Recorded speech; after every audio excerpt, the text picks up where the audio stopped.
Halo semuanya, selamat datang di channel yang tidak layak untuk dihina ini. Sebelum kita mulai, atur posisi santainya, seruput kopinya, dan mari kita berkhayal. Idiot, omong kosong apa yang kamu ucapkan? Jika bukan aku, lalu siapa yang bisa melakukannya? Ucap si ratu. Namun tepat pada saat itu, suara si ratu terdengar lagi. Tetapi jika dibandingkan dengan sebelumnya, suaranya ada sedikit keganasan, lebih lemah, dan juga serak. Ratu, apakah ini benar-benar kamu? Tanya Chu Feng. Pada saat itu, Chu Feng yakin itu benar-benar suara si ratu. Ini bukan imajinasinya, tetapi benar-benar suaranya di ratu. Jadi, Chu Feng menggunakan kesadarannya untuk masuk ke dalam World Spirit Space-nya. Dia menemukan bahwa, memang benar si ratu sedang duduk di ruang spiritual dunianya. Namun pada saat itu, kulitnya tampak pucat, dan auranya sangat lemah. Ini sudah jelas, dia menderita luka berat. Ratu, teriak Chu Feng sambil berjalan dengan langkah yang besar. Tanpa peduli dengan luka si ratu, Chu Feng mengambil kecantikan kecil itu ke pelukannya, dan memeluknya erat-erat. Karena dipeluk dereng eratnya, sehingga dadanya yang lembut menempel erat ke dadanya, dan itu bahkan tergencet karena tekanan dari pelukannya. Chu Feng benar-benar terlalu bahagia. Dia pikir kalau ratu sudah mati, tapi ternyata dia belum. Itu hanya mirip dengan melangkah ke dataran terang, ketika dia menganggap itu akan menjadi jurang gelap yang ada di depannya. Bagaimana mungkin dia tidak tergerak? Uhuk. Bajingan, aku sudah dalam kondisi seperti ini, namun kamu masih saja, kata si ratu tanpa daya. Raru, jadi kamu tidak mati.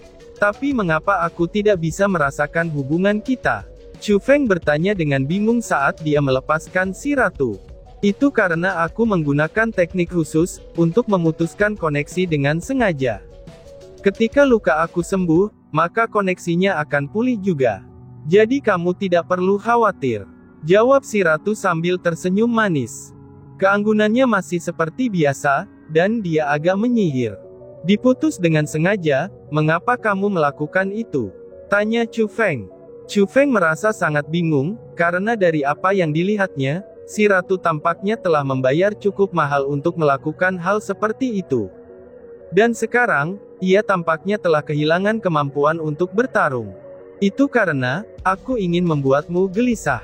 Aku ingin kamu merasa marah karena kematian aku, dan sebagai hasilnya, mengaktifkan kekuatan cahaya dewa di dalam tubuh kamu. Hanya dengan begitu, kamu tidak hanya akan dapat sepenuhnya menghindari bahaya yang masuk, bahkan kamu juga akan dengan mudah menyingkirkan bocah Murong Sun itu. Tapi dari apa yang terlihat, ternyata aku salah, jawab si ratu. Mata si ratu berkilauan ketika dia mengucapkan itu. Dia memiliki wajah keluhan, dan tak lama kemudian, dia dengan marah mengangkat wajahnya, lalu menunjuk ke arah Chu Feng dan berkata, "Kamu bahkan tidak murka karena kematianku, sebab itulah kekuatan Dewa Cahaya tidak diaktifkan." Namun saat itu, ketika Ziling berada dalam bahaya di Lembah Pedang Dewa, ketika Sumei berada dalam bahaya di Akademi Forseas, itu adalah tingkat emosi yang sama sekali berbeda. Dengan demikian, kamu memperoleh kekuatan dari guntur ilahi. Kenapa bisa begitu? Di saat itu kamu tidak terlihat marah. Mengapa? Apakah kamu tidak peduli denganku, bahkan tidak pada tingkat yang kamu lakukan kepada Ziling dan Sumei, ucap si ratu. Siapa bilang, aku sangat peduli padamu? Tidakkah kamu tahu, betapa menyakitkannya perasaan aku ketika aku pikir kamu mati? Rasa sakit itu telah sangat membayangi amarahku, dan pada saat itu balas Chu Feng. Chu Feng mencoba yang terbaik untuk menjelaskannya, namun dia tidak benar-benar tahu bagaimana cara menjelaskannya. Pada saat itu, dia bahkan berkeringat dingin. Chu Feng benar-benar takut si ratu akan salah paham, karena dia benar-benar peduli padanya. Hahaha, tapi tiba-tiba, ketika dia melihat keadaan Chu Feng, si ratu mulai tertawa dengan tangan menutupi mulutnya. Tawanya agak bahagia, puas, dan juga cantik. Ratu, kamu, seru Chu Feng. Ketika dia melihat si ratu tertawa, Chu Feng menjadi agak kacau. Hahaha, dasar idiot. Aku hanya menggodamu. Apakah kamu pikir aku tidak merasakan kemarahan dan kesedihan kamu? Jujur saja, meskipun aku memang mengharapkan kamu memiliki reaksi seperti itu, tapi hatiku sedikit sakit ketika aku melihatmu seperti ini, ucap si ratu. Ketika dia berbicara, si ratu tidak bisa membantu menurunkan suaranya, dan mengungkapkan sisi lucu yang langka darinya. Lalu dengan segera dia pun menambahkan, tetapi juga karena itulah, aku telah mendapatkan satu kemungkinan, tambahnya. Kemungkinan apa? Tanya Chu Feng. Kekuatan guntur ilahi dalam tubuh kamu tidak diaktifkan karena kemarahan kamu. Aku merasa bahwa, akan lebih mungkin itu diberikan kepada kamu atas kemauannya sendiri, jawab si ratu. Atas kemauannya sendiri, seru Chu Feng dengan bingung. Betul, guntur ilahu secara sengaja memberi kamu kekuatan saat kamu membutuhkannya. Karena kamu tahu seberapa kuat kekuatan itu, jadi kamu akan menghargainya. Namun semakin kamu ingin mendapatkan kekuatannya, maka semakin sedikit ia akan memberikannya kepada kamu. Sebelumnya aku sudah memikirkan kemungkinan seperti itu, tetapi aku tidak bisa memastikannya. Namun hari ini, aku sudah bisa memastikannya, kata si ratu dengan tegas. Tapi bagaimana bisa kamu memikirkan kemungkinan seperti itu sebelumnya? Tanya Chu Feng dengan agak bingung. Karena di masa lalu, hal-hal seperti ini telah terjadi. Beberapa orang memperoleh kekuatan besar, tetapi kekuatan besar itu tidak memberikan mereka kekuatan. Mereka hanya bisa memenuhi syarat untuk menangkap kekuatan itu, ini sampai mereka mencapai tingkat kekuatan tertentu. Ini sebenarnya semacam ujian, dan aku bisa merasakannya sekarang. Mungkin kamu sedang mengikuti tes ini. Ngomong-ngomong, jangan mengandalkan kekuatan cahaya dewa. Karena aku merasa, kecuali kamu berada dalam situasi khusus, bahkan jika kamu benar-benar akan mati oleh tangan seseorang, guntur ilahi tidak akan keluar dan melindungi kamu, kata si ratu. Aku tidak pernah berpikir untuk mengandalkan guntur ilahi, ucap Chu Feng sambil menggelengkan kepalanya. Dia memang tidak pernah berpikir guntur ilahi untuk melindunginya, karena itu adalah kekuatan yang tidak bisa dia kendalikan. Kekuatan yang tak terkendali dipenuhi dengan sesuatu yang tidak diketahui, dan Chu Feng lebih suka melakukan hal-hal dengan pengengalian yang lebih besar. Metode yang paling dapat diandalkannya adalah dengan mempertimbangkan kekuatan bertarungnya saat ini untuk bertahan melawan musuh-musuhnya. Untuk yang bisa dikalahkannya, dia akan bunuh dan tidak meninggalkan apapun. Jika dia tidak bisa mengalahkannya, maka dia akan segera keluar dari sana. Itu adalah pilihan orang bijak. Mereka yang bertempur meski tahu mereka akan kalah, dan mereka yang bertempur meski tahu mereka akan mati, namun mereka masih terus melakukannya, maka mereka adalah preman yang tidak punya otak, alias mereka adalah orang yang bodoh. Bagus. Tetapi, dari apa yang aku lihat, karena guntur ilahi memilih kamu, maka itu adalah milik kamu. Namun kamu tidak cukup memenuhi syarat untuk guntur itu sekarang. Tapi cepat atau lambat, kamu akan dapat menggunakannya secara bebas. Selama kamu terus bekerja keras, guntur itu akan menjadi milik kamu, kata si ratu sambil tersenyum. Daripada memikirkan hal-hal itu, aku lebih mengkhawatirkanmu. Apakah kamu benar-benar baik-baik saja? Tanya Chu Feng dengan prihatin, sambil melihat tubuh si ratu yang lemah. Si ratu segera menggelengkan kepalanya. Aku baik-baik saja. Beri aku waktu, dan aku akan benar-benar pulih. Pergilah keluar, dan rawat tubuh kamu sendiri. Aku juga perlu istirahat yang baik, ucap si ratu. Oke, ucap Chu Feng. Chu Feng tidak berlama-lama, karena dia tidak ingin mengganggu si ratu. Jadi, dia mengembalikan kesadarannya kembali ke tubuhnya. Kemudian, Chu Feng mulai mengkonsumsi obat-obatan penyembuhan. Kemudian dia meletakkan formasi spiritual dan menempelkan lengannya yang telah putus, dan secara menyeluruh menyembuhkan tubuhnya. Meskipun Xuan Xiaochao memperlakukan Chu Feng sedikit baik, tapi itu sudah cukup sehingga Chu Feng akan memiliki kemampuan untuk berjalan sendiri. Saat ini, tubuh fisiknya belum sepenuhnya pulih. Pemulihan tubuh fisik seseorang adalah proses yang panjang. Namun dengan teknik yang Chu Feng pahami saat ini, 2 jam saja sudah sangat cukup.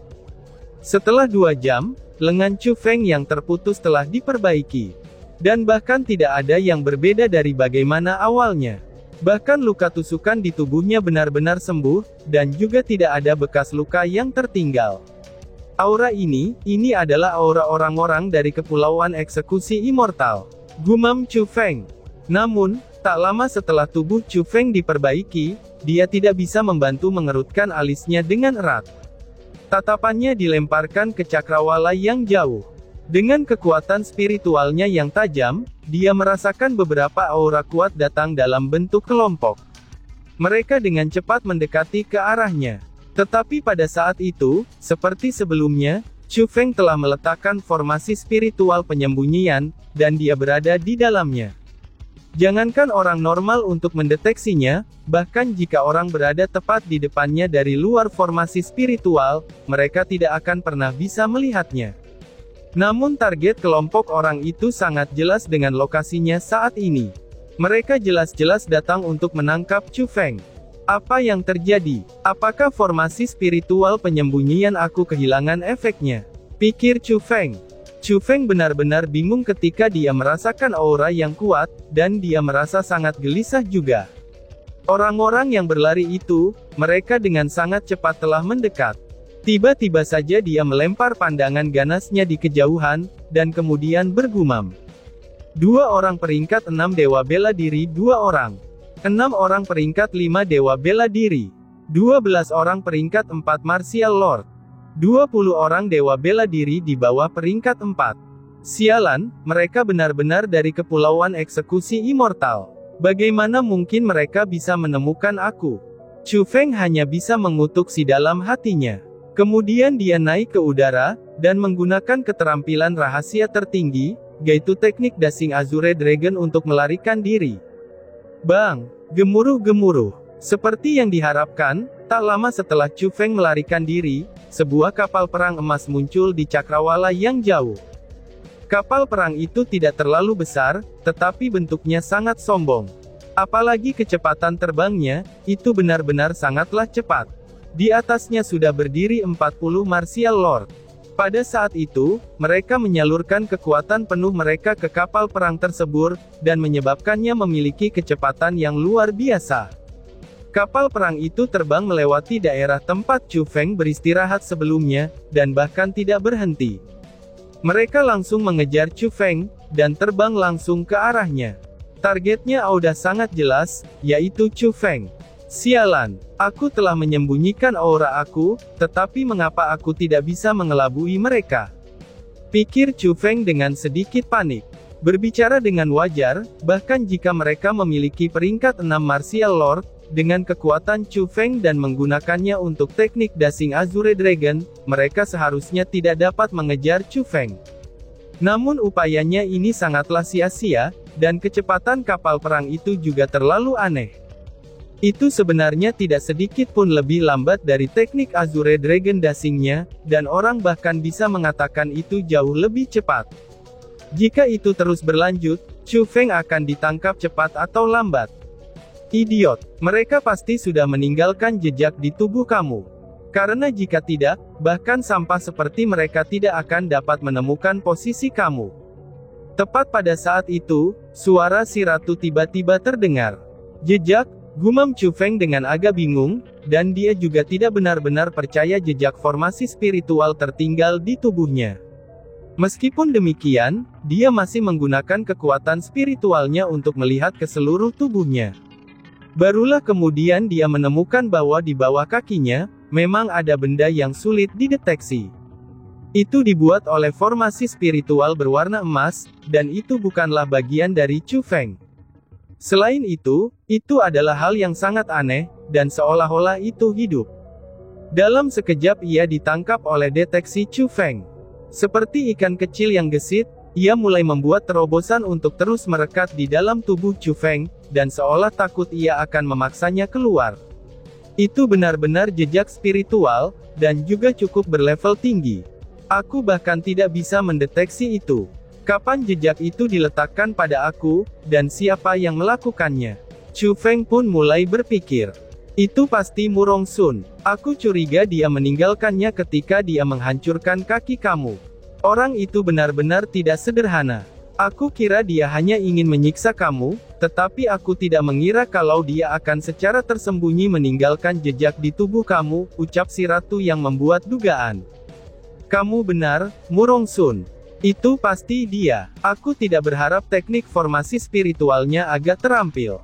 Sepertinya aku benar-benar meremehkannya. Chu Feng juga mengangguk, dan merasa kemungkinannya memanglah Murong Sun. Ketika Murong Sun menyerang, Chu Feng mengira si ratu telah mati, dan semua harapannya menjadi abu. Setelah itu dia tidak lagi memperhatikannya, itu ketika Murong Sun meletakkan formasi spiritual saat dia menginjak kakinya. Namun jika jejak di tubuhnya benar-benar ditinggalkan oleh Murong Sun, Chu Feng harus mengakui bahwa keahliannya tidak sederhana sama sekali. Seperti yang diharapkan dari spiritualis dunia jubah emas. Meskipun Chu Feng memiliki pemahaman yang sangat kuat tentang teknik formasi spiritual, dia masih perlu menghabiskan beberapa pekerjaan jika dia ingin menyingkirkan tanda yang ditinggalkan Murong Sun.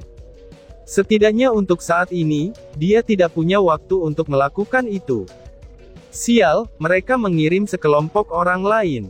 Berapa banyak ahli yang dikirim ke Pulauan Eksekusi Abadi ini ke sini? Chu Feng tidak bisa menahan kutukannya lagi. Ketika dia melarikan diri, sekelompok orang lain mulai mengejarnya. Mereka juga mengendarai kapal perang, dan kecepatan mereka sebanding dengan Chu Feng. Dalam situasi seperti itu, Chu Feng benar-benar merasa dirinya tidak dapat melarikan diri. Dengan jejak spiritual yang berada padanya, dia tidak punya cara untuk membersihkan dirinya dari pengejaran mereka. Kemanapun dia lari, tidak ada jalan keluar dari nasibnya untuk ditangkap. Selain itu, jika yang mengejarnya adalah ahli pada tingkat yang sama atau lebih kuat seperti Murong Sun, maka Chu Feng bahkan tidak akan memiliki kesempatan besar. Lagi pula, Chu Feng sudah tahu kalau Murong Sun bukan satu-satunya ahli dalam kelompok orang yang dikirim ke Pulauan Eksekusi Abadi kali ini. Ada juga 3 orang dari 9 dewa, dan mereka adalah karakter puncak yang terkenal di wilayah Laut Timur. Tidak peduli status atau kekuatannya, mereka memang sekuat rumor yang beredar. Apakah ini berarti aku, Chu Feng, akan benar-benar mati di dalam lurang yang rusak ini, oleh tangan Kepulauan Eksekusi Immortal? Pikir Chu Feng sambil menghela nafas panjang. Rasa pahit, dia benar-benar merasa pahit. Namun dia harus mengakui bahwa, dia menanggung cukup banyak harga karena Murong Sun. Murong Sun ini lebih sulit dihadapi daripada apa yang dia bayangkan, dan jauh lebih licik daripada yang dia pikirkan. Tidak, aku tidak bisa mati. Bahkan jika aku mati, aku tidak bisa mati di sini, gumam Chu Feng.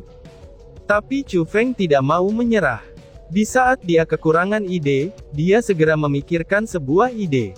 Tiba-tiba saja Chu Feng memancarkan tatapan sengit dan mulai memindai sekelilingnya.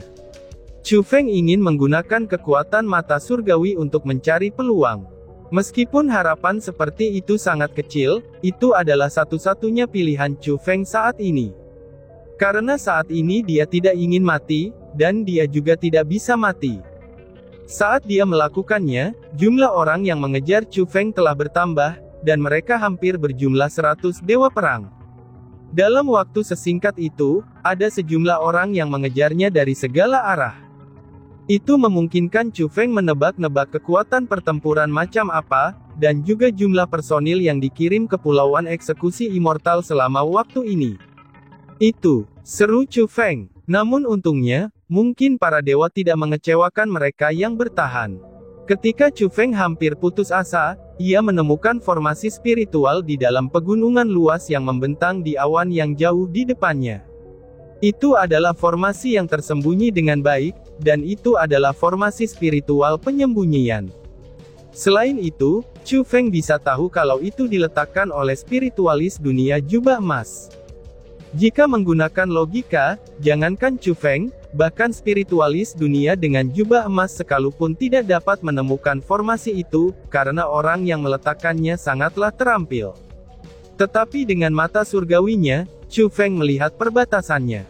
Aku menemukannya, gumam Chu Feng. Meskipun Chu Feng tidak tahu siapa yang meletakkannya, dia merasa bahwa kemungkinannya itu bukanlah seseorang dari Kepulauan Eksekusi Immortal.